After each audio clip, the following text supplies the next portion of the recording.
अच्छा, मुझे लोग कहते हैं कि यार आप मुसलमान हैं। मैं कि बेशक। तो यार मुसलमान होकर आप गाय को माता क्यों कहते हो? मैंने कहा यार प्रश्न तो तूने ठीक किया, लेकिन जवाब भी ठीक ही होगा। जब वो मुझसे पूछा गया कि आप गाय को माता क्यों कहते हो, तो मैंने कहा हम किसान के पुत्र हैं।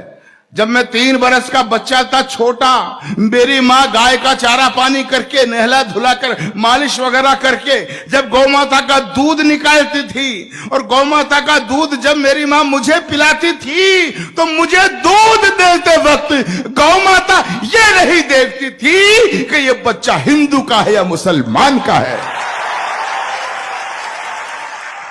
जब समान भाव से गौ माता मुझे दूध देती थी और मुझे कहते हुए ये फक्र होता है, उसी गौ माता का दूध जब मैंने पिया, मैं 56 किलो वजन में यूनिवर्सिटी में LLB करने गया, तो मित्रों आपको जानकर ये खुशी होगी, उसी गौ माता के दूध की वजह से मैं पूरे राजस्थान में कुश्ती का चैंपियन रहा हूं। यह मुझे फक्र है। युगों युगों से भरत भूमि की शान रही गौ माता है, इस मिट्टी के कण कण की पहचान रही गौ माता है। गौ माता है जिसका अमृत पी के खुद को खड़ा किया।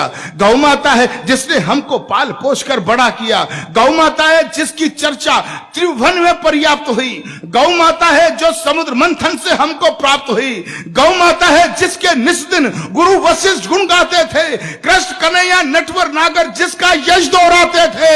हम ऐसी गौ माता को अब मुझे ताकत देना, मेरे संकल्प को हम ऐसी गौ माता को अब नहीं भटकने देंगे, और शीश भले कट जाए लेकिन गाय नहीं कटने देंगे। अरे भाई इतना हल्ला, मजा आ गया।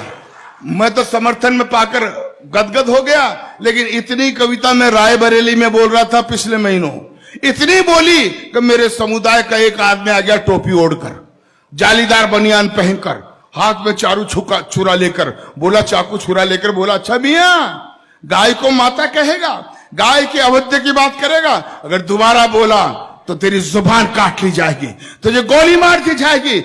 मित्रों वो मुझे धमकाते रहते हैं, लेकिन पूरा देश जानता है जब से मैंने कविता लिखी है मैं हर मंच पर इसे पढ़ता आ रहा हूं, और मुझे धमकाने वाले मेरा बाल भी बाका नहीं कर सके। क्यों? क्योंकि मैं अच्छी तरह से जानता हूं कि संकट कटे मिटे सब पीरा, जो सुमरे हनुमत बलबीरा।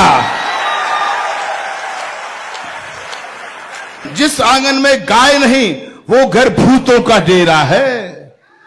जिस आंगन में गाय नहीं रहता घनघोर अंधेरा है, और जिस आंगन में गाय नहीं वो घर भूतों का डेरा है। अरे जिस आंगन में गाय नहीं, अगली पंक्ति में समर्थन देना, जिस आंगन में गाय नहीं यमदूत वहां पर हंसते हैं, और जिस आंगन में गाय बंधी हो देव वहां जा बसते हैं। भाई मजा आ गया इस गौ माता की कविता को इतनी शिद्दत से आप सुन रहे हैं कि जिस आंगन में गाय नहीं रहता घनघोर अंधेरा है, जिस आंगन में गाय नहीं वो घर भूतों का डेरा है, जिस आंगन में गाय नहीं यमदूत वहां पर हंसते हैं। तो जिस घर में गौ माता हो वो घर फूले वो फलता है, जिस घर में गौ माता हो खुशियों का दीपक जलता है, जिस घर में गौ माता हो उस घर के भाग संवर जाते। गाय पूंछ को पकड़ लोग वैतरणी पार उतर जाते। तो गौधन का वध करने वाले, गौधन का वध करने वाले द्रोही कंस कहते हैं, और गौपालक के घर में बंसी नटवर शाम बजाते हैं।